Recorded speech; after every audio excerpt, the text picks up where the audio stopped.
ಮಾನವಾರ್ಥಮಾವಿರ್ಭೂತಂ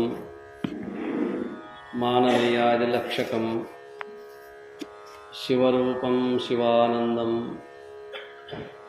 ವಂದ್ಯಂ ವಂದೇ ಜಗದ್ಗುರುಂ.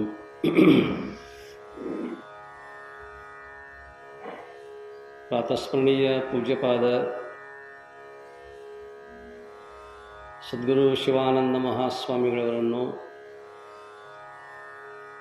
ತತ್ಸ್ವರೂಪರಾದ ಪುರಾಣರತ್ನ ಪೂಜ್ಯ ಶ್ರೀ ಚನ್ನಬಸವ ಮಹಾಶಿವಿಗಳವರನ್ನು, ಪೂಜನೀಯ ವೇದಾಂತ ಕೇಸರಿ ಮಲ್ಲಿಕಾರ್ಜುನ ಮಹಾಶಿವಿಗಳವರನ್ನು ಸ್ಮರಣೆ ಮಾಡಿಕೊಂಡು, ಶಾಸ್ತ್ರ ಶ್ರವಣದಲ್ಲಿ ಸಮ್ಮಿಲಿತರಾಗಿರುವಂತಹ ಶಿವಸ್ವರೂಪಿಗಳಾದ ತಮ್ಮೆಲ್ಲರಿಗೂ ಶರಣು ಶರಣಾರ್ಥಿಗಳು.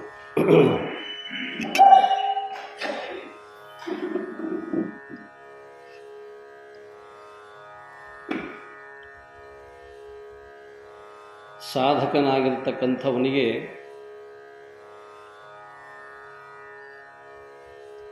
ನಾಲ್ಕು ಲಕ್ಷಣಗಳು ಅವನಿಗೆ ಇರಬೇಕು. ಸಾಧನ ಚತುಷ್ಟಯ ಸಂಪನ್ನಾಗಿರ್ತಕ್ಕಂಥ ಅಧಿಕಾರಿಯೇ ಬ್ರಹ್ಮ ಸಾಕ್ಷಾತ್ಕಾರವನ್ನು ಮಾಡಿಕೊಳ್ಳಲಿಕ್ಕೆ ಅಥವಾ ಆರು ನಾನೆಂದು ವಿಚಾರಿಸಲಿಕ್ಕೆ ಅವನಿಗೆ ಮಾತ್ರ ಯೋಗ್ಯತೆ ಅನ್ನುವಂಥದ್ದು ಇದೆ. ಅದಕ್ಕಾಗಿ ಮೊದಲನೆಯದಾಗಿ ಅಧಿಕಾರಿಯ ಲಕ್ಷಣಗಳಲ್ಲಿ ಮೊದಲನೆಯ ಲಕ್ಷಣ ವಿವೇಕ. ಬುದ್ಧಿ ಅನ್ನುವಂಥದ್ದು, ವಿವೇಕ ಅನ್ನುವಂಥದ್ದು ಬಹಳ ವಿವೇಚನಾಯುಕ್ತವಾಗಿರಬೇಕದು. ನಿತ್ಯಾನಿತ್ಯತೆಯನ್ನು, ಸತ್ಯ ಅಸತ್ಯಗಳನ್ನು ತಿಳಿಯುವಂತಹ ವಿವೇಕ ಇರಬೇಕು. ಆಮೇಲೆ ಬಲವಾಗಿರ್ತಕ್ಕಂತಹ ಎರಡನೇ ಲಕ್ಷಣ ವೈರಾಗ್ಯ ಅನ್ನುವಂಥದ್ದು ಇರಬೇಕು. ಅಂತಹ ವೈರಾಗ್ಯ ಅನ್ನುವಂಥದ್ದು ಬರೀ ಈ ಲೋಕದಲ್ಲಿ ಇರ್ತಕ್ಕಂತಹ ವೈರಾಗ್ಯ ಅಷ್ಟೇ ಅಲ್ಲ, ಪಾರಲೌಕಿಕವಾಗಿರುವಂತಹ ಸ್ವರ್ಗಾದಿಗಳ ಅನೇಕ ಆಶೆ ಆಮಿಷಗಳದಾವಲ್ಲ, ಆ ಎಲ್ಲ ಆಶೆ ಆಮಿಷಗಳನ್ನು ಕೂಡ ತೊರೆದಿರಬೇಕು. ಕೆಲವರು ಈ ಲೋಕದಲ್ಲಿ ಇರ್ತಕ್ಕಂತಹ ಭೋಗ ವಸ್ತುಗಳನ್ನು ನಾನು ಅನುಭವಿಸೋದಕ್ಕಿಂತ ಇದರಿಂದ ವಿಮುಖನಾಗಿ ಇದಕ್ಕಿಂತಲೂ ವಿಶಿಷ್ಟವಾಗಿರ್ತಕ್ಕಂತಹ ಕೆಲವೊಂದು ವಿಶೇಷವಾಗಿರುವಂತಹ ಆಕರ್ಷಣೀಯವಾಗಿರ್ತಕ್ಕಂಥ ಜಗತ್ತು ಮತ್ತೊಂದಿದೆಯಲ್ಲ, ಸ್ವರ್ಗಲೋಕ ಅನ್ನುವಂಥದ್ದು. ಆ ಸ್ವರ್ಗಲೋಕದ ಆ ಸಾಮಗ್ರಿಗಳನ್ನು, ಆ ಭೋಗವನ್ನು ಅನುಭವಿಸಲಿಕ್ಕೆ ಈ ಲೋಕದಲ್ಲಿ ಸಾಧನೆಯನ್ನು ಮಾಡಿದರೆ ಅಲ್ಲಿ ಇರ್ತಕ್ಕಂತಹ ಪುಣ್ಯಲೋಕಕ್ಕೆ ಹೋಗಿ ನಾನು ಆ ಎಲ್ಲ ವಿಷಯಗಳನ್ನು ಅನುಭವಿಸ್ತೇನೆ ಅನ್ನುವಂಥ ಒಂದು ವಿಚಾರವನ್ನು ಇಟ್ಟುಕೊಂಡು ಅನೇಕರು ಸ್ವರ್ಗಲೋಕದ ಪ್ರಾಪ್ತಿಗೋಸ್ಕರವಾಗಿ ಸಾಧನೆಯನ್ನು ಮಾಡ್ತಾರೆ.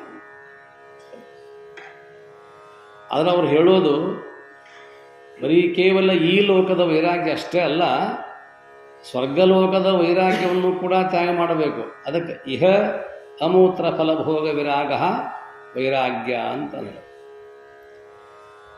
ಹೃದಯದ ಭೋಗೇಚ್ಛೆ ತೊರೆಯದೆ ಹೃದಯದಲ್ಲಿ ವಾಸ ಮಾಡಿಕೊಂಡಿರ್ತಕ್ಕಂತಹ, ಮನಸ್ಸಿಗೆ ಅಂಟಿಕೊಂಡಿರ್ತಕ್ಕಂಥ ಅನೇಕ ಆಸೆ ಆಮಿಷಗಳಿದಾವಲ್ಲ, ಇವು ಒಂದೇ ಜನ್ಮದಿಂದ ಬಂದಿರತಕ್ಕಂಥವುಗಳಲ್ಲ, ಅನಂತ ಜನ್ಮಗಳ ಸಂಸ್ಕಾರದಿಂದ ಬಂದಿರತಕ್ಕಂತಹ ಬಹಳ ದೊಡ್ಡದಾಗಿರ್ತಕ್ಕಂತಹ ಜಾಲ ಇದೆಯಲ್ಲ, ಈ ಜಾಲವನ್ನು ನೀನು ಭೇದಿಸಬೇಕಾಗಿತ್ತು ಅಂತಂತಂದ್ರೆ ನಿನ್ನಲ್ಲಿರ್ತಕ್ಕಂತಹ ಅನೇಕ ವಿಷಯಗಳನ್ನು ನೀನು ತ್ಯಾಗ ಮಾಡು.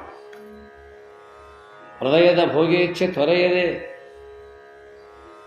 ಇಷ್ಟೆಲ್ಲ ಮಾಡಿಕೊಳ್ಳಲಾರದನೇ ಸುಮ್ಮನಾಗದು ವಿಧಿಯೊಳೊಂದದೆ ಮುಕುತಿ. ಸುಮ್ಮನೆ ಆಗಂದ್ರೆ ಆಗುವುದಿಲ್ಲ. ಪ್ಯಾಟೆಯೊಳಗಿನ ಬದನೆಕಾಯಿ ಅಥವಾ ತರಕಾರಿ ಸಾಮಗ್ರಿ ಅಲ್ಲ ಇದು.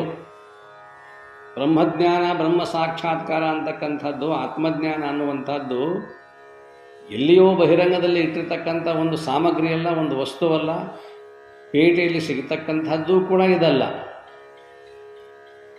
ಅಂತಹ ವಸ್ತುವನ್ನು ಪ್ರಾಪ್ತ ಮಾಡಿಕೊಂಡಿರ್ತಕ್ಕಂಥ ವ್ಯಕ್ತಿ ಆ ವಸ್ತುವನ್ನು ತರಕಾರಿ ಸಂತೆಯೊಳಗೆ ಇಡುವುದೂ ಇಲ್ಲ.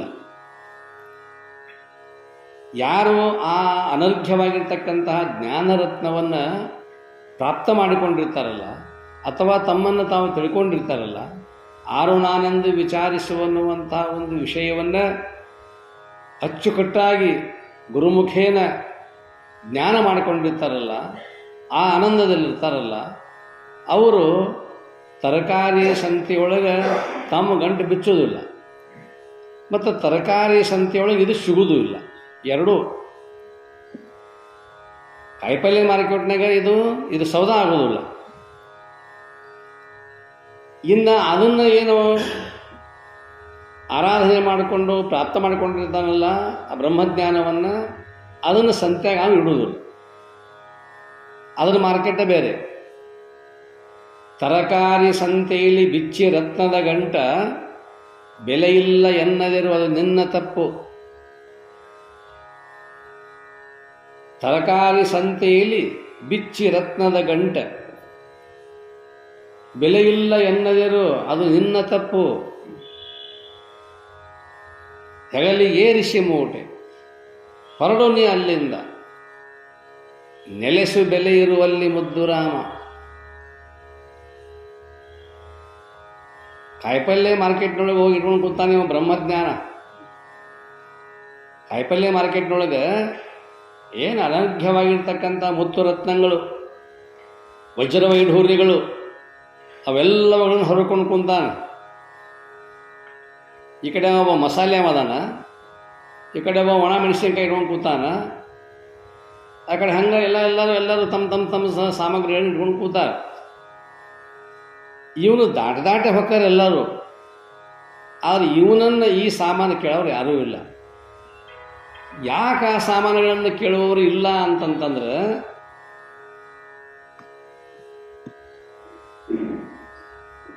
ಇವೇನು ವಜ್ರ ವೈಢೂರ್ಯ ಮುತ್ತು ರತ್ನ ಇಟ್ಕೊಂಡು ಕೂತಾನಲ್ಲ, ಇವನ ಬಜಾರ್ ಬೇರೆ, ಅದು ಸರಾಫಿ ಬಜಾರ್. ಜ್ಯುವೆಲರ್ಸ್ ಅಂಗಡಿಗಳು ಎಲ್ಲಿದಾವಲ್ಲ ಅಲ್ಲಿ ಹೋಗಿ ಇಟ್ಕೊಂಡ ಅಂದರೆ ಚಲೋ ಅಂಗಡಿ ಮಾಡಿಕೊಂಡು ಇಟ್ಕೊಂಡ ಅಂದರೆ ಕೇಳ್ತಾರೆ. ಹರಕ್ಕೆ ತಟ್ಟು, ಹರಕ್ಕೆ ಕೌದಿ ಹಾಕ್ಕೊಂಡು ಬದನೆಕಾಯಿ, ಮೆಣಸಿನಕಾಯಿ, ನಿಮ್ಮೆಲ್ಲ ತರಕಾರಿಗಳು ಎಲ್ಲ ಇಟ್ಕೊಂಡು ಕೂತಾರೆ. ಅಂಥಲ್ಲಿ ಬಂದು ನನ್ನ ವ್ಯಾಪಾರ ಆಗಲಿಲ್ಲ, ಅದು ಹೆಂಗೆ ಆಗತ್ತೆ ವ್ಯಾಪಾರ? ಮತ್ತಿನ್ನು ಬಂಗಾರದ ಅಂಗಡಿ ಏನು ಮಾರ್ಕೆಟ್ ಅದಲ್ಲ, ಅಲ್ಲಿ ಹೋಗಿ ಬಂಗಾರದ ಅಂಗಡಿಯಾಗ ಕೇಳಾಕತ್ತಾನೆ ದೊಣ್ಣ ಮೆಣಸಿನ್ಕಾಯಿ ಅದಾವನಂತೇಳಿ.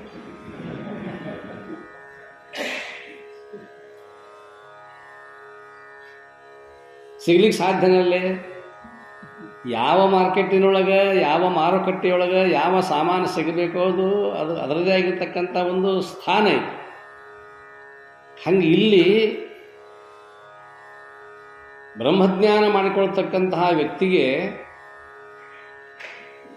ಈ ಲೋಕದಲ್ಲಿರ್ತಕ್ಕಂಥ ಯಾವ ಭೋಗೈಶ್ವರ್ಯಗಳಿದಾವಲ್ಲ ಅಲ್ಲಿ ಆ ಬ್ರಹ್ಮಜ್ಞಾನ ಅಂತಕ್ಕಂಥದ್ದು ಆಗೋದಿಲ್ಲ. ಆ ಎಲ್ಲ ಐಹಿಕ ಭೋಗಗಳನ್ನು ತ್ಯಾಗ ಮಾಡಿರ್ತಕ್ಕಂತಹ ಒಬ್ಬ ಮನುಷ್ಯ ಇದ್ದ ಅಂತಂತಂದ್ರೆ ಹೃದಯದ ಭೋಗೇಚ್ಛ ತ್ವರೆಯದೆ 3 ಲಕ್ಷಣ ಹೇಳ್ಯಾರ. ಇನ್ನೊಂದು ಹೇಳ್ತಾರೆ, ಒದವಿ ಶಮಾಧಿ ಸಾಧನವಾರು ನೆರೆಯದೆ. ಅದರಲ್ಲಿ 2 ನೋಡೇವು ನಾವೀಗ. ಒದವಿ ಶಮಾಧಿ ಸಾಧನವಾ 6 ಅದಾವು. ಶಮಾಧಿ ಷಟ್ಕ ಸಂಪತ್ತು, ಶಮೆಯನ್ನು ಮೊದಲು ಮಾಡಿಕೊಂಡು ಕೊನೆಯದಾಗಿರ್ತಕ್ಕಂಥದ್ದು ಒಂದು ಅದಲ್ಲ, ಅದೆಲ್ಲವನ್ನು ಹಿಡಿದುಕೊಂಡು ಶಮಾಧಿ ಷಟ್ಕ ಸಂಪತ್ತು. ಷಟ್ಕ ಅಂದ್ರೆ 6ರ ಒಂದು ಗುಂಪು. ಅದರಲ್ಲಿ ನಾವು 2 ನೋಡಿ ಆಗಿದ್ದೀಗ. ಒಂದನೇದ್ದು ಶಮೆ, ಶಮೆ ಅಂದರೆ ನಮ್ಮ ಮನಸ್ಸನ್ನು ನಿಗ್ರಹ ಮಾಡೋದು. ಆ ಮನಸ್ಸನ್ನು ಬಹಳ ಹದ ಮಾಡಿ ಮಾಡಿ ಮಾಡಿ ನಿಗ್ರಹ ಮಾಡಿಕೊಂಡು, ನಿಗ್ರಹ ಮಾಡೋದಂದ ಕೂಡಲೇ ಅದು ಬಹಳ ಅಣಮುಟ್ಟ. ನಿಗ್ರಹ ಮಾಡೋದು ಅಷ್ಟು ಸುಲಭ ಇಲ್ಲ. ಅದನ್ನು ಭಾಳ ರಂಭಿಸ್ಬೇಕು. ಭಾಳ ರಂಭಿಸಿ ರಂಭಿಸಿ ರಂಭಿಸಿ ನಮ್ಮ ವಶಕ್ಕೆ ತಗೊಂಡು ಅದರ ಮುಖಾಂತರವಾಗಿ ನಾನು ಬ್ರಹ್ಮ ಸಾಕ್ಷಾತ್ಕಾರ ಮಾಡಿಕೊಳ್ಳ. ಇದು ಶಮೆ. ಇನ್ನೊಂದು ದಮೆ. ಇಂದ್ರಿಯಗಳು, ಅನೇಕ ಇಂದ್ರಿಯಗಳಿದಾವೆ. ಇವುಗಳನ್ನು ಕೂಡ ನಾನು ಮರ್ದನ ಮಾಡಿಕೊಳ್ಳಬೇಕು. ಅವುಗಳು ಕೂಡ ನಿಯಂತ್ರಣದಲ್ಲಿರಬೇಕು. ಅದಕ್ಕೆ ಜಿತೇಂದ್ರಿಯ ಅಂತ ಕರೆದು. ಜಿತೇಂದ್ರಿಯ ಅಂತಂತಂದ್ರೆ ಕರ್ಣ ವಿಜಯದಿಂದ ಕಲಿತನ ಮುಂಟೆ ಅಂತ ಹೇಳಿದ್ರಲ್ಲ, ಹಂಗಿಲ್ಲಿ ನಮ್ಮ ಇಂದ್ರಿಯಗಳು, ನಮ್ಮ ಕರ್ಣಗಳು ಅವೆಲ್ಲವೂ ಕೂಡ ಬಹಳಷ್ಟು ನಿಯಂತ್ರಣದಲ್ಲಿ ಇರಬೇಕು. ಇದು ದಮೆ. ಇನ್ನು ಮೂರನೇದು ಹೇಳ್ತಾರೆ ತಿತಿಕ್ಷಾ. ತಿತಿಕ್ಷಾ ಅಂತಂದ್ರೆ ಸಹನೆ, ಸಹಿಸಿಕೋ. ಸಹನೆ ಅನ್ನುವಂಥದ್ದು ಪ್ರಪಂಚದಲ್ಲೂ ಬೇಕು, ಪಾರಮಾರ್ಥದಲ್ಲೂ ಬೇಕು. ಸಹನೆಯನ್ನು ಕಳ್ಕೊಂಡು ಮನುಷ್ಯ ಅಂತಂತಂದ್ರೆ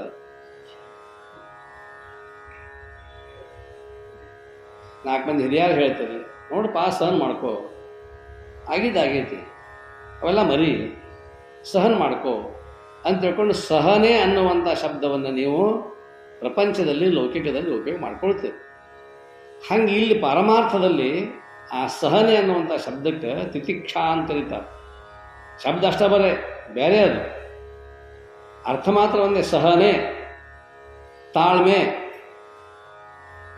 ಯಾವುದಕ್ಕಾದ್ರೂ ಒಂದು ತಾಳ್ಮೆ ಅನ್ನುವಂಥದ್ದು, ಸಹನೆ ಅಂತಕ್ಕಂಥದ್ದು ಬೇಕು. ನಾವು ಸ್ವಲ್ಪ ವಿಷಯಕ್ಕೆ ಸಹನೆಯನ್ನು ಮೀರಿ ಹೋಗಿಬಿಡ್ತೇವೆ. ಹೀಗಾಗಿ ಅವಘಡಗಳು ನಮಗೆ ಸಂಭವಿಸ್ತವೆ. ಸಹನೆ ಅಂತಕ್ಕಂಥದ್ದು ಬೇಕು ಪ್ರಪಂಚದಲ್ಲೇ ಇಷ್ಟು ಸಹನೆ ಬೇಕು, ತಾಳ್ಮೆ ಬೇಕು ಅಂತಂತಂದ್ರೆ ಇಲ್ಲಿ ಹಾಗಬೇಕಲ್ಲ. ಪಾರಮಾರ್ಥದಲ್ಲಿ ಅಂತೂ ಬಹಳ ಬೇಕು. ಇದು ಒಂದೇ ಒಂದು ದಿವಸದ ಕೆಲಸ ಅಲ್ಲ, ಒಂದು ವರ್ಷದ ಕೆಲಸ ಅಲ್ಲ, 10-20 ವರ್ಷದ ಕೆಲಸ ಅಲ್ಲ. ಇಡೀ ಜೀವನದ ತುಂಬಲೂ ಕೂಡ ಸಾಧನೆಯಲ್ಲಿ ಪ್ರವರ್ತನಾಗಿರ್ಬೇಕವ.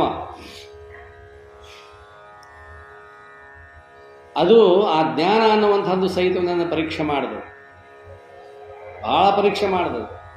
ಯಾಕೆ ಪರೀಕ್ಷೆ ಮಾಡಿದಂತಂದ್ರೆ ಇವನ ಅಂತಃಕರಣ ವೃತ್ತಿ ಅನ್ನುವಂಥದ್ದು ಸರಿ ಇದೆಯೋ ಇಲ್ಲವೋ, ಇದೆಲ್ಲವನ್ನ ಅಳೆದು ತೂಗಿ ನೋಡಿ ಕೊನೆಗೆ ಯಾವ ಸಮಯಕ್ಕೆ ಪ್ರತ್ಯಕ್ಷ ಆಗಬೇಕೋ ಅಥವಾ ಸಾಕ್ಷಾತ್ಕಾರ ಆಗಬೇಕೋ, ಅನುಭೂತಿ ಆಗಬೇಕು ಅನ್ನುವಂಥದ್ದು ಅದಕ್ಕೆ ಕಾಲಕ್ಕೆ ಗೊತ್ತದ. ಅದು ಅವಾಗ ಮನುಷ್ಯಕ್ಕೆ ತಾನೇ ಆಗಿಬಿಡ್ತದೆ. ಅಕ್ಕಮಹಾದೇವಿ ಹೇಳ್ತಾಳ, ಅರಸಿ ತೊಳಲಿರಲಿಲ್ಲ, ಬಯಸಿ ಹೊಕ್ಕರಿಲ್ಲ, ಅದು ತನ್ನ ಅಹಕಾಲಕ್ಕಲ್ಲದೆ ಆಗದು. ನೀವೇನು ಬೇಕಾದ ಮಾಡಿದರೂ ಸಹಿತ ಅದು ಆಗೋ ಟೈಮ್ಗೆ ಆಕತಿ. ಆದರೆ ಪ್ರಯತ್ನವನ್ನು ಬಿಡಬಾರ್ದು, ಸಹನೆಯನ್ನು ಕಳ್ಕೊಳ್ಬಾರ್ದು. ತಾಳ್ಮೆಯಿಂದ, ಎಚ್ಚರಿಕೆಯಿಂದ ನಾವು ಹೋದ್ವಿ ಅಂತಂದ್ರೆ ನಾವೇನು ಇಚ್ಛಿತ ಗುರಿ ಇಟ್ಟಿರ್ತೇವಲ್ಲ ಅದು ಆಗ್ಯಾರ. ಅಂತಹ ಒಂದು ವಿಶೇಷ ಗುಣವನ್ನು ಅದಕ್ಕೆ ತಿತಿಕ್ಷಾ ಅಂತ ಕರೀತಾರೆ.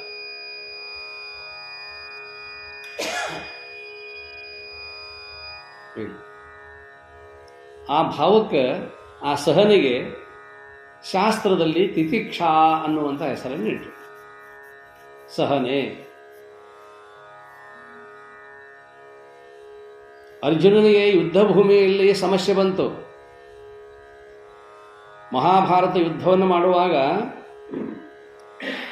ಅರ್ಜುನನಿಗೆ ಸಮಸ್ಯೆ ಬಂತು. ಎದುರುಗಡೆ ಇರತಕ್ಕಂಥ ಎಲ್ಲ ಹೇಳ್ತಾನ ಅವನು, ಸೇನೆಯವರು ಉಭಯೋರ ಮಧ್ಯೆ, ಎರಡು ಸೇನೆಗಳ ಮಧ್ಯದಲ್ಲಿ ನನ್ನ ರಥವನ್ನು ಒಯ್ದು ನಿಲ್ಲಿಸು ಕೃಷ್ಣ ಅಂತ ಹೇಳ್ತಾನೆ. ಸೇನೆಯವರು ಉಭಯೋರ ಮಧ್ಯೆ ರಥಂ ಸ್ಥಾಪಯ ಮೇ ಅಚ್ಯುತ. ಅಚ್ಯುತನೇ, ನನ್ನ ರಥವನ್ನು ಮೊದಲು ಎರಡೂ ಸೈನ್ಯಗಳ ಮಧ್ಯದಲ್ಲಿ ಒಯ್ದು ನಿಲ್ಲಿಸು. ಒಂದು ಕ್ಷಣ ನಾನು ನೋಡ್ತೀನಿ ಯಾರ್ಯಾರು ಯಾವ್ಯಾವ ಆ್ಯಂಗಲ್ದಲ್ಲಿದ್ದಾರೆ. ಈ ಕಬಡ್ಡಿ ಆಡೋರು, ಕ್ರಿಕೆಟ್ ಆಡೋರು, ಎಲ್ಲಿ ನಾನು ಯಾವ ಸ್ಥಾನಕ್ಕೆ ಹೋದ್ರೆ ಅಲ್ಲಿ ಎಲ್ಲಿ ವೀಕ್ ಪಾಯಿಂಟ್ ಐತಿ, ನಾ ಎಲ್ಲಿ ಪಾಯಿಂಟ್ ತಗೋಬೇಕು, ಅಥವಾ ಎಲ್ಲಿ ನಾನು ಆ ಬಾಲನ್ನು ಹೊಡೆದ್ರೆ ಅವರಿಬ್ಬರು ಕನ್ಫ್ಯೂಸ್ ಸಿಗ್ಬೋದು, ನನಗೆ ಬೌಂಡ್ರಿ ಸಿಗ್ತೈತೆ ಅನ್ನುವಂಥದ್ದು. ಅಥವಾ ಕಬಡ್ಡಿ ಆಟ ಆಡೋಳಗೆ ಒಬ್ಬ ರೈಡರ್ ಆಗಿರ್ತಕ್ಕಂಥವನು ಎಲ್ಲಿ ಯಾವ ಲೂಸ್ ಅದಾನ ಅವನ ಹತ್ರ ಹೆಂಗೆ ದಾಳಿ ಮಾಡ್ತಾನಲ್ಲ ನೋಡ್ಕೊಳ್ತಾರೆ ಮೊದಲು ಆಟಗಾರರು. ರೈಡರ್ ಒಳಗೆ ಹೋಗೋ ಹೊತ್ತಿನೊಳಗೆ ಸೆಂಟ್ರಲ್ ಲೈನ್ದಾಗಿದ್ದ ಯಾರು ಎಲ್ಲಿದ್ದಾರೆ ನೋಡ್ಕೋತಾರೆ. ನೋಡ್ಕೊಂಡು ಯಾವ ಪಾಯಿಂಟ್ ತರಬೇಕಾಗಿತ್ತು ಆ ಪಾಯಿಂಟ್ ಹೋಗಿ ತೊಗೊಂಬರ್ತಾರೆ. ಹಂಗಿಲ್ಲಿ ಅರ್ಜುನ ಕೃಷ್ಣನಿಗೆ ಹೇಳ್ತಾನೆ, ಮಹಾಭಾರತ ಯುದ್ಧ ಪ್ರಾರಂಭ ಆಗೈತಿ, ಎಲ್ಲರೂ ತಮ್ಮ ತಮ್ಮ ಸ್ಥಾನದಲ್ಲಿದ್ದಾರೆ, ಶಂಖ ಊದಿ ಆಗೈತಿ, ಇನ್ನೇನು ಯುದ್ಧ ಪ್ರಾರಂಭ ಆಗಬೇಕು. ಆ ಕ್ಷಣದೊಳಗೆ ಭಗವಂತನಿಗೆ ಅವನ ಕೃಷ್ಣ ಇವನ ಸಾರಥಿ, ಸೇನೆಯೋರು ಉಭಯೋರ ಮಧ್ಯೆ, ಎರಡು ಸೇನೆಗಳ ಮಧ್ಯದಲ್ಲಿ ನನ್ನ ರಥವನ್ನು ಒಯ್ದು ನಿಲ್ಲಿಸು. ಮೇಯ ಅಚ್ಯುತ ಸ್ಥಾಪಯ ರಥಂ ಸ್ಥಾಪಯ, ನನ್ನ ರಥವನ್ನು ಒಯ್ದು ನಿಲ್ಲಿಸು. ಆಯಿತು, ನಿಲ್ಲಿಸಿದ. ಎಲ್ಲ ಕಡೆ ನೋಡ್ತಾನೆ. ಸಮಸ್ಯೆ ಬಂತು ಅರ್ಜುನನಿಗೆ. ಎಲ್ಲ ಒಂದು ಕ್ಷಣ ಅವನು ವಿಚಲಿತ ಆಗಿಬಿಟ್ಟ. ಅಶ್ವತ್ಥಾಮ, ಕೃಪಾಚಾರಿ, ಭೀಷ್ಮ, ದ್ರೋಣ ಎಲ್ಲ ಗುರುಗಳು ಯಾರು ವಿದ್ಯೆಯನ್ನು ಕೊಟ್ಟಿದ್ರಲ್ಲ, ವಿದ್ಯೆಯನ್ನು ಕೊಟ್ಟಿರ್ತಕ್ಕಂತಹ ಗುರುಗಳೇ ಇವನ ವಿರೋಧಿಗಳಾಗಿ ವಿರೋಧಿ ಗುಂಪಿನಲ್ಲಿ ನಿಂತಾರೆ. ಅವರನ್ನು ಹೊಡಿಬೇಕೋ, ಕೊಲ್ಲಬೇಕೋ, ಬಿಡಬೇಕೋ. ಯಾವ ಬಾಣ ಪ್ರಯೋಗವನ್ನು ಮಾಡಿದರೆ, ಯಾವ ಸಂದರ್ಭದಲ್ಲಿ ಮಾಡಿದರೆ, ಯಾವ ದ್ರೋಣರು ಬಿಲ್ಲು ವಿದ್ಯೆಯನ್ನು ಕೊಟ್ಟರು, ಭೀಷ್ಮರು, ಅಶ್ವತ್ಥಾಮರು, ಕೃಪಾಚಾರ್ಯರು, ಇವೆಲ್ಲ ಮಹಾನ್ ಮಹಾನ್ ಮಹಾನ್ ಗುರುಗಳಿದ್ದರು. ಅವರೆಲ್ಲರನ್ನು ನೋಡ್ತಾನೆ ಒಂದು ಕ್ಷಣಕ್ಕೆ. ಇನ್ನೊಂದು ಕಡೆಗೆ ಚಿಕ್ಕವರಿರುವಾಗ ಎಲ್ಲರೂ ಕೂಡಿ ಆಡಿರ್ತಕ್ಕಂಥವು, ದೊಡ್ಡವರಾದ ಮೇಲೆ ಇದು ಬಂದದ ಬುದ್ಧಿ ಅಂತಕ್ಕಂಥದ್ದು. ವೈರಿ ಅನ್ನುವಂಥ ಭಾವ ಇರಲಿಲ್ಲ. ನಾ ಕೌರವ, ಇವರು ಕೌರವನ ಮಕ್ಕಳು, ನಾವು ಪಾಂಡವರ ಮಕ್ಕಳು, ಯಾವ ಭೇದವೂ ಇಲ್ಲ. ಎಲ್ಲರೂ ಕೂಡಿ ಆಡ್ತಿರ್ತಾರೆ. ಆದರೆ ಈಗ ಆ ನೆನಪು ಯುದ್ಧ ಭೂಮಿಯಲ್ಲಿ ಬಂತು ಅರ್ಜುನನಿಗೆ. ಎಲ್ಲ ಸಹೋದರರದಾರಲ್ಲ, ಒಂದು ಕಡೆ ಸಹೋದರರದಾರ, ಇನ್ನೊಂದು ಕಡೆ ಗುರುಗಳದಾರ. ಸ್ವತಃ ಶಿವನೊಂದಿಗೆ ಯುದ್ಧ ಮಾಡಿರ್ತಕ್ಕಂಥವನು ಅರ್ಜುನ.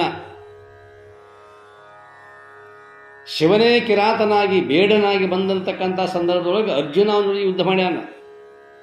ಇನ್ನು ಇವ್ರು ಯಾರು? ಅಷ್ಟು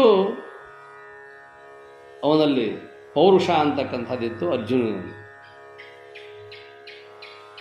ಇಷ್ಟ ಅಂದಾಗ ನೋಡಿದ ಎಲ್ಲರನ್ನು ಅವ ಅಂತಾನೆ, ಇವರೆಲ್ಲರೂ ನನ್ನ ಕೈಯಲ್ಲಿ ಸಾಯ್ತಾರೆ, ಗುರುಗಳೂ ಸಾಯ್ತಾರೆ, ಈ ಕಡೆ ನನ್ನ ಬಂಧುಗಳೂ ಸಾಯ್ತಾರೆ.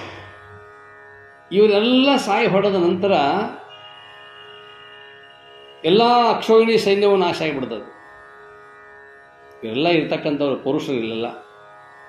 ಈ ಪುರುಷರೆಲ್ಲರೂ ಸತ್ತು ಹೋದ ನಂತರದಲ್ಲಿ ಮನ್ಯಾಗ ಉಳಿಯವರು ಯಾರು? ಯಾರು ಉಳಿತಾರೆ ಮನ್ಯಾಗ? ಯಾರು ಉಳಿತಾರೆ? ಹೆಣ್ಮಕ್ಕಳು. ಈ ಎಲ್ಲ ಪುರುಷರನ್ನು ಕೊಂದ ನಂತರದಲ್ಲಿ ಹೆಣ್ಣು ಮಕ್ಕಳನ್ನು ಆಳ್ತಕ್ಕಂಥದ್ದು ನನ್ನ ಧರ್ಮ. ಒಬ್ಬರೇ ಪುರುಷರು ಉಳಿಬೇಕಲ್ಲ.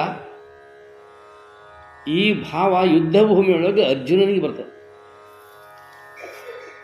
ಎಂಥ ಪಾಪವನ್ನು ನಾನು ಮಾಡಬೇಕಲ್ಲ, ಅಂಥ ಹೆಣ್ಣು ಮಕ್ಕಳ ರಾಜ್ಯಕ್ಕೆ ನಾನು ರಾಜನಾಗಿ ರಾಜಕಾರಭಾರ ಮಾಡೋ ಹೊತ್ತಿನೊಳಗೆ ಅವ್ರ ಮುಖವನ್ನು ಹೇಗೆ ನೋಡೋದು? ಕೊರಳಲ್ಲಿ ಮಾಂಗಲ್ಯವನ್ನು ಕಳ್ಕೊಂಡಿರ್ತಾರೆ, ಹಣೆಯಲ್ಲಿರ್ತಕ್ಕಂಥ ಕುಂಕುಮವನ್ನು ಅಳಿಸ್ಕೊಂಡಿರ್ತಾರೆ. ಎಲ್ಲರೂ ವಿಧವೆಯರು. ಆ ವಿಧವೆಯರನ್ನು ಆಳ್ತಕ್ಕಂಥ ಗಂಡಸವನು ನಾನು. ನೋಡ್ರಿ ಹೆಂಗೆ ಬರ್ತದೆ ಭಾವ. ಎಲ್ಲಿದು? ಯುದ್ಧ ಭೂಮಿಯೊಳಗೆ. ಇದು ನನ್ನ ಧರ್ಮವಲ್ಲ ಅಂತ ತಿಳ್ಕೊಂಡು ತನ್ನ ಗಾಂಧೀವವನ್ನು ಕೆಳಗಿಟ್ಟು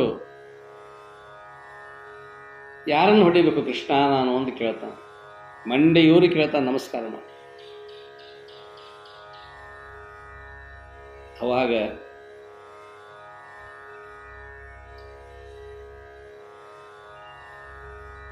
ನೀ ಅರ್ಜುನರ ಹೌದು ಅಲ್ಲೋ?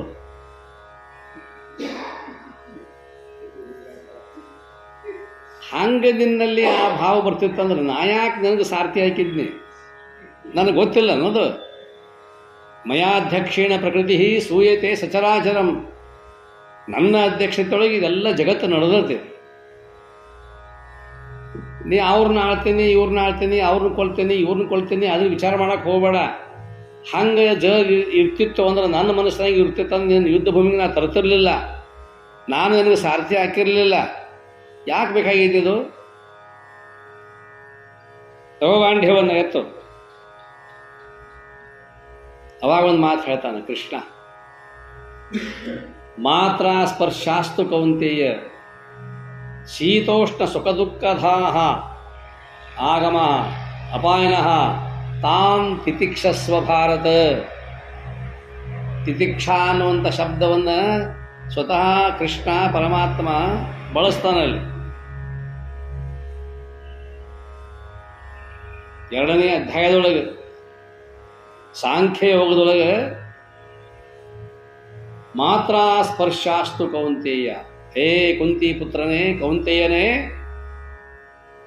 ಏನು ನಿನ್ನ ವಿಚಾರ? ಮಾತ್ರ ಅಂದರೆ ಇಂದ್ರಿಯಗಳು, ಸ್ಪರ್ಶಾ ವಿಷಯಗಳು. ಮಾತ್ರ ಅಂದ್ರೆ ಇಂದ್ರಿಯಗಳು, ಸ್ಪರ್ಶ ಅಂದರೆ ವಿಷಯಗಳು. ಯಾವ ಇಂದ್ರಿಯಕ್ಕೆ ಯಾವ ವಿಷಯವೂ ಸ್ಪರ್ಶವೋ ಅದಕ್ಕೆ ಮಾತ್ರ ಸ್ಪರ್ಶ ಅಂತ.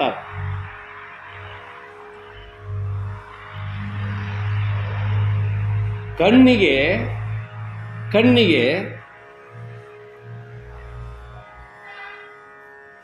ಶಬ್ದ ಸಂಬಂಧವೋ ರೂಪ ಸಂಬಂಧವೋ? ರೂಪ ಸಂಬಂಧ.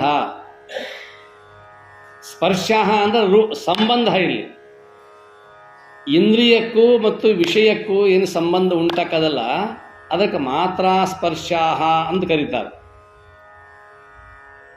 ಕಿವಿ ಐತಿ, ಕಿವಿಗೆ ರೂಪ ಕಾಣೋದಿಲ್ಲ, ಕಿವಿಗೆ ಶಬ್ದ, ಕಣ್ಣಿಗೆ ರೂಪ, ಚರ್ಮಕ್ಕೆ ಸ್ಪರ್ಶ, ನಾಲಿಗೆಗೆ ರುಚಿ, ಗ್ರಹಣೇಂದ್ರಿಯಕ್ಕೆ ವಾಸನೆ. ಅವುಗಳ ವಿಷಯಗಳು ಒಂದೊಂದದಾವು, ಅವೆಲ್ಲ ಕೂಡಿ ಮಾತ್ರ ಸ್ಪರ್ಶ ಅಂತ ಒಂದು ಶಬ್ದ ಇಟ್ಟ ನಾವು. ಮಾತ್ರ ಸ್ಪರ್ಶ ಸುಖವಂತೆಯ. ಈ ಇಂದ್ರಿಯಗಳು, ಈ ವಿಷಯಗಳು, ಈ ವಿಷಯಗಳ ಸಂಬಂಧ ಅಂತಕ್ಕಂಥದ್ದು ತಾತ್ಕಾಲಿಕವಾಗಿರುವಂಥದ್ದು, ಶಾಶ್ವತವಾಗಿರ್ತಕ್ಕಂಥದ್ದಲ್ಲ. ಯಾಕೆ ಶಾಶ್ವತವಾಗಿರುವುದಿಲ್ಲ ಅಂತಂದ್ರೆ, ಬೆಳಗ್ಗೆ ಅರಳಿರ್ತಕ್ಕಂಥ ಈ ಹೂವುಗಳು ಸ್ಪರ್ಶಾಹ ಈ ಕಣ್ಣಿಗೆ, ಮಾತ್ರಾಹ ಕಣ್ಣುಗಳು, ಸ್ಪರ್ಶಾಹ ಹೂವುಗಳು. ಬೆಳಗ್ಗೆ ಬಹಳ ಸುಂದರವಾಗಿ ಅರಳಿರ್ತಕ್ಕಂಥದ್ದು, ಸುವಾಸನೆ ಯುಕ್ತವಾಗಿರ್ತಕ್ಕಂಥ ಬೆಳಗ್ಗೆ 5:30 ಗಂಟೆಗೆ ಅವನ್ನ ಹರಿಯಾಕೆ ಹೋದ್ರೆ ಒಳಗೆ ಬರೀ ಭೃಂಗಗಳು ಇರ್ತಾವೆ, ಜೇನುನೊಣಗಳು ಮುಗ್ಗುರಿತಾವೆ. ಅಷ್ಟು ಸುವಾಸನೆ ಯುಕ್ತವಾಗಿರ್ತಕ್ಕಂಥದ್ದು. ಆದರೆ ಬೆಳಗಿನ ಸಮಯದಲ್ಲಿರ್ತಕ್ಕಂಥ ಆ ಗಂಧ, ಆ ಸುವಾಸ, ಆ ರೂಪ ಈಗ ಅದನ್ನು ಇಲ್ಲ. ಹೂವುಗಳದಾವ, ಕಣ್ಣಿಗೆ ಪರ್ಯ ಬಂದೈತಿ, ಯಾವುದಿಲ್ಲ? ಇಂದ್ರಿಯ ಇಲ್ಲ. ಒಂದು ಕ್ಷಣಕ್ಕೆ ಇಂದ್ರಿಯ ಇರುವುದಿಲ್ಲ, ಇನ್ನೊಂದು ಕ್ಷಣಕ್ಕೆ ವಸ್ತು ಇರುವುದಿಲ್ಲ, ಆ ರೂಪ ಇರುವುದಿಲ್ಲ. ಅಂದಮೇಲಿಂದ ಇವೇನಿವು ಹೋಗೋದು ಬರೋದು ಮಾಡ್ತಾವೆ. ಮಾತ್ರ ಸ್ಪರ್ಶಾಸ್ತು ಕೌಂತೆಯ, ಕುಂತಿ ಪುತ್ರನೇ, ಶೀತ ಉಷ್ಣ ಸುಖ ದುಃಖದಾಹ. ಹೆಂಗೆ ಈ ಇಂದ್ರಿಯಗಳು ಮತ್ತು ವಿಷಯಗಳದಾವ, ಹಂಗೆ ಸುಖ ದುಃಖ. ಸುಖ ಮತ್ತು ದುಃಖ ಇವು ಕೂಡ ಹೋಗೋದು ಬರೋದು ಮಾಡ್ತಾವೆ. ಬಹಳ ಸುಖದಿಂದ ಇರ್ತೇವೆ, ಬಹಳ ಸುಖದಿಂದ ಇರ್ತೇವೆ, ಆರಾಮಾಗಿರ್ತೇವೆ. ಯಾವುದೋ ಒಂದು ಆಪತ್ಕಾಲ ಬಂದ್ಬಿಡ್ತು, ಏನೋ ಒಂದು ಆಕಸ್ಮಿಕವಾದ ಘಟನೆ ಆಯಿತು, ಆಪತ್ಕಾಲ ಬಂತು, ದುಃಖ ಆಯಿತು.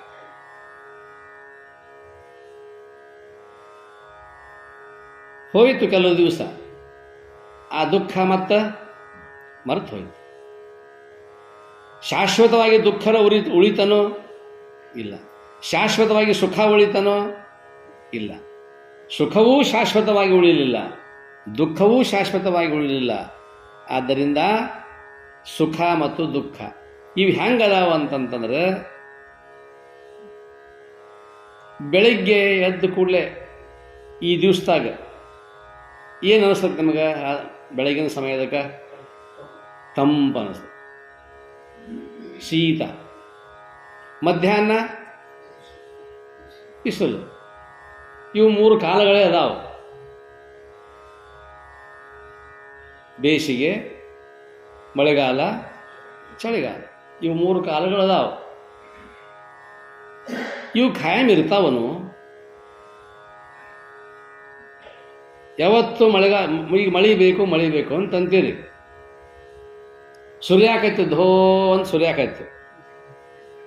12 ತಿಂಗಳು 24 ತಾಸು ಮಳೆ ಆಯ್ತು. ಮಳೆ ಬೇಕಂದ್ರೆ ಯಾರು? ಈಗ ಬ್ಯಾಡ್ ಹಾಕಂತೀರಿ. ಅಂದ್ರೆ ನಿಮ್ಗೆ ಎಷ್ಟು ಬೇಕು ಅಷ್ಟ ತಗೊಳಕ ಆ ಹೊಳ್ಯಾಗಿಂದ ಬಟನ್ ಕುಂದಿಸ್ತಾರೆ. ಮೋಟರ್ ಡಬ್ಬಿ ಐತೆ ನಮ್ಮದು. ನಮ್ಮ ಕೈಯಾಗ ಬಟನ್ ಇರ್ತಿತ್ತಂತ ಬೇಕಾದ ಮಾಡ್ತಿದ್ವಿ ನಾವು. ದೇವರದ ಅವನದೇ ಇಟ್ಕೊಂಡು ನಾನು ಆ ಬಟನ್ ಅವನಂತೆ ಕೈತ, ನಮ್ಮ ಹತ್ರ ಇಲ್ಲ. ಹಂಗೆ 1 ತಿಂಗಳ 2 ತಿಂಗಳ ಮಳಿನ ಹೋಗಿಬಿಡ್ತು ಅಂತಂದ್ರೆ ಎಲ್ಲರ ಮುಖಾನ ಮ್ಯಾಲನ ಏನಪ್ಪ ದೇವ್ರ ಮಳೆ ಕೊಡುವಲ್ಲ, ದೇವ್ರ ಮಳೆ ಕೊಡುವಲ್ಲ. ಆವಾಗ ದೇವ್ರಂತ ಎಲ್ಲ ಚಲೋ ತಂಗೆ ಕೊಟ್ಟ ಅಂತ ತಿಳ್ಕೊರಿ. ಎಲ್ಲ ಭಾಳ ಆನಂದವಾಗಿ ಇಡ್ತಾನೆ. ಎಲ್ಲ ಆನಂದವಾಗಿ ಇಟ್ಟಾಗ ಆಕಸ್ಮಿಕವಾಗಿ ಒಂದು ಘಟನಾ ಮನ್ಯಾಗ ತಂದಿಟ್ಟ. ದೇವರು ಹಿಂಗೆ ಮಾಡಬಾರ್ದಾಗಿತ್ತು ರೀ. ಮತ್ತೆ ಹೆಂಗೆ ಮಾಡ್ಬೇಕಾಗಿತ್ತು ರೀ?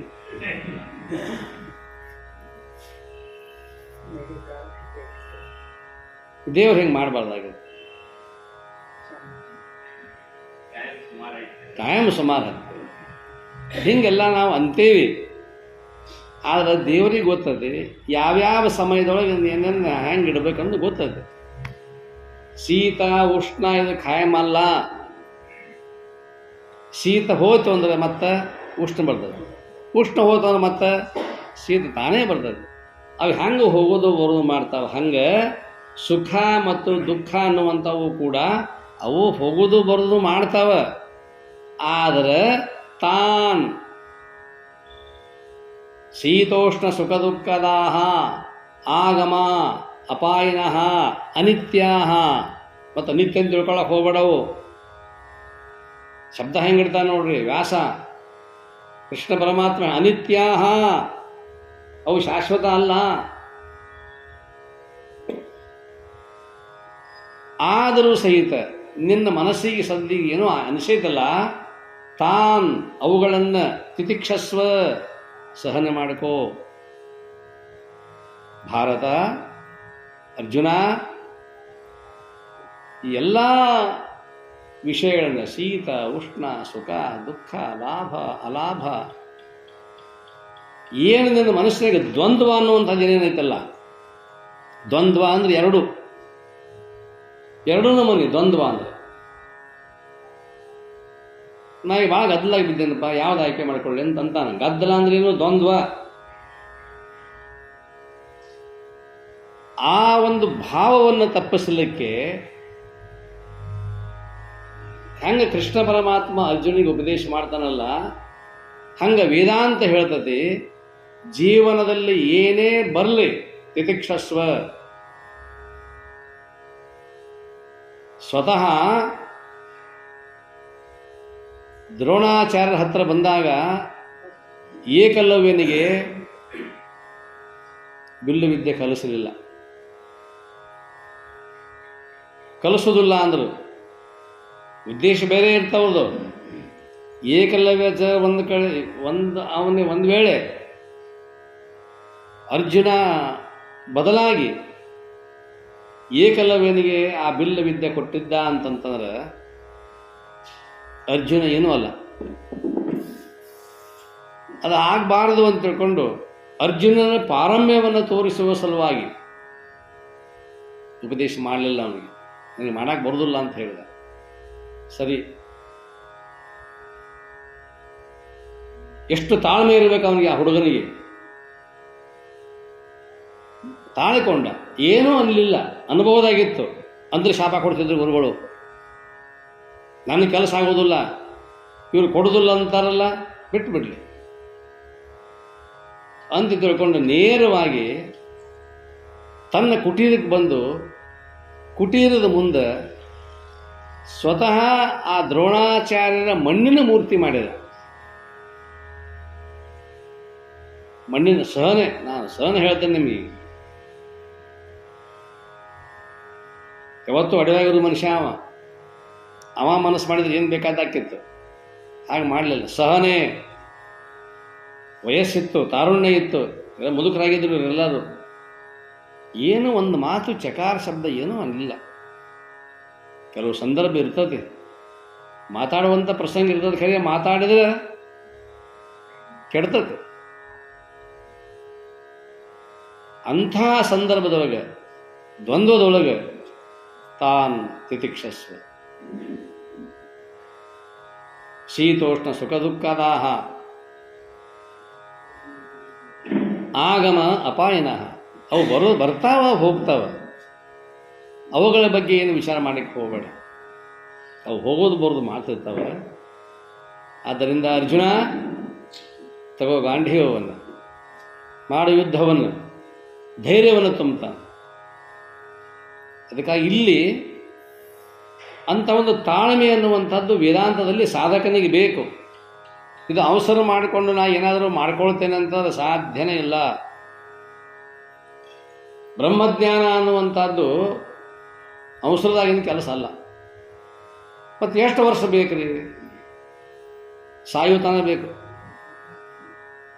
ವರ್ಷನೇ ಇಲ್ಲ ಅದಕ್ಕೆ. ಏನು ಸಾಯುತ್ತಾನ?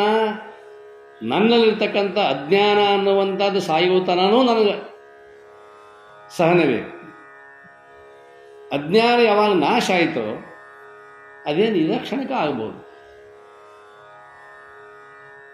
ಎಷ್ಟು ವರ್ಷ ತೋತದ್ದು ಹೇಳಕ್ಕೆ ಬರೋದು, ನಮ್ಮ ಅಂತಃಕರಣ ವೃತ್ತಿ ಮೇಲಿಂದ ಇರ್ತದೆ. ಅದಕ್ಕಾಗಿ ಸಾಧನೆ ಅಂತ ಬಿಡುವ ಹಾಗಿಲ್ಲ. ಇಂತಹ ಸಾಧನೆಯನ್ನು ಮಾಡುವ ಕಾಲದಲ್ಲಿ ಏನಾದರೂ ಸಮಸ್ಯೆಗಳು ಬಂದವು ಅಂತಂತಂದ್ರೆ ತಾನ್ ತಿತಿಕ್ಷಸ್ವ, ಅವುಗಳನ್ನು ನೀನು ಸಹನೆ ಮಾಡಿಕೋ. ಅದಕ್ಕೆ ತಿತಿಕ್ಷಾ ಅಂತ ಕರೀತಾರೆ. ಇದು ಮೂರನೇ ಲಕ್ಷಣ. ಶಮಾದಿ ಷಡ್ ಸಂಪತ್ತದೊಳಗೆ ಮೂರನೇ ಲಕ್ಷಣ ಇದು, ತಿತಿಕ್ಷಸ್ವ. ಅದರಾಗ ಪ್ರಪಂಚಿಕನಿಗಂತೂ ಸಹನೆ ಭಾಳ ಬೇಕು. ಇದಕ್ಕಿಂತ 100 ಪಟ್ಟು ಇವನು ಬೇಕು, ಸಾಧಕನಿಗೆ ಬೇಕು. ಅಲ್ಲಿ ಒಬ್ಬನವ ಸಾಧಕನಾಗಿರ್ತಕ್ಕಂಥವನು ವೇದಾಂತದಲ್ಲಿ ಒಬ್ಬನೇ. ಅಲ್ಲಿ ಏನಾದರೂ ಅವನಿಗೆ ಸಮಾಧಾನ ಹೇಳಕ್ಕೆ ಅರಿವಿಲ್ಲ. ಅಲ್ಲಿ ಹೇಳ್ತಕ್ಕಂಥದ್ದು ಒಂದೇ ಒಂದು, ಅವನ ಅಂತಃಕರಣ ವೃತ್ತಿ. ತಾಳಕೋ ತಾಳಕೋ ತಾಳಕೋ, ತಾಳಿದವನು ಬಾಳಿಯಾನು ಅಂಥ ಒಂದು ಲಕ್ಷಣಕ್ಕೆ, ಆ ಗುಣಕ್ಕೆ ತಿತಿಕ್ಷಾ ಅಂತ ಕರೀತಾರೆ. ಈ ರೀತಿಯಾಗಿರ್ತಕ್ಕಂತಹ ಒಂದು ಅಂತಃಕರಣ ವೃತ್ತಿಯನ್ನು ಶುದ್ಧ ಮಾಡತಕ್ಕಂತಹದ್ದು ಈ ಮೂರನೆಯ ಏನು ಲಕ್ಷಣದಲ್ಲ, ಶಮಾದಿ ಷಡ್ ಸಂಪತ್ತು. 4ನೇದು ಭಾಳ ಮಹತ್ವದಿಲ್ಲದು, ಮುಮುಕ್ಷತ್ವ ಅನ್ನುವಂಥದ್ದು. ಇದು ಆತನ ಮುಂದೆ ತಾನೇ ಇರ್ತದದು. ಆದರೆ ಇಲ್ಲಿ ಶಮಾದಿ ಷಡ್ ಸಂಪತ್ತಿನೊಳಗೆ ಎಷ್ಟಾದವು ರೀ? ನಮ್ಮ 3. ಮೊದಲನೇದ್ದು ವಿವೇಕ, ಎರಡನೇದ್ದು ವೈರಾಗ್ಯ, ಮೂರನೇದ್ದು ತಿತಿಕ್ಷಾ ಅನ್ರಿ ಅಥವಾ ಸಹನೆ ಅನ್ರಿ. ಕನ್ನಡದೊಳಗೆ ನೀವು ಸಹನೆ ಅನ್ಬೋದು, ತಾಳ್ಮೆ ಅನ್ನಬಹುದು. ಇಷ್ಟು ನಾವು ಮಾಡ್ಕೊಂಡ್ವಿ ಅಂತಂತಂದ್ರೆ ಅದು ನಮ್ಮಲ್ಲಿ ಅದು ಬರಬೇಕು, ಅಂತಃಕರಣ ವೃತ್ತಿಗೆ ಬರಬೇಕದು. ಪದವಿ ಸಮಾಧಿ ಸಾಧನವಾರು ನೆರೆಯದೆ ಚೆನ್ನಾಗಿ ಅವುಗಳನ್ನು ತಿಳಿದುಕೊಳ್ಳಲಾರದೆ, ಅವುಗಳನ್ನು ಆರಾಧನೆ ಮಾಡಲಾರದನೆ ಸುಮ್ಮನಾಗದು ವಿಧಿಯೊಳೊಂದದೆ ಮುಕುತಿ. ಸುಮ್ಮನೆ ಮೋಕ್ಷ ಆಗಬೇಕು, ಮೋಕ್ಷ ಆಗಂದ್ರೆ ಆಗೋದಿಲ್ಲ. ಈ ರೀತಿಯಾಗಿರ್ತಕ್ಕಂಥ ವೃತ್ತಿಯನ್ನು ಕಾಪಾಡಿಕೊಂಡು ಹೋಗಬೇಕಂತ ತಿಳ್ಕೊಂಡು ಇಲ್ಲಿ ಹೇಳ್ತಾರೆ. ಇದೇ ವಿಷಯವನ್ನು ಕುರಿತು ಇನ್ನೂ ವಿಷಯದ ಮತ್ತೆ ನಾಳೆ ನೋಡೋಣ. ಜೈ ಮಂಗಲಂ, ಜೈ ನಮಃ ಪಾರ್ವತಿ ಪತೆ ಶಿವ ಹರ ಹರ ಮಹಾದೇವ.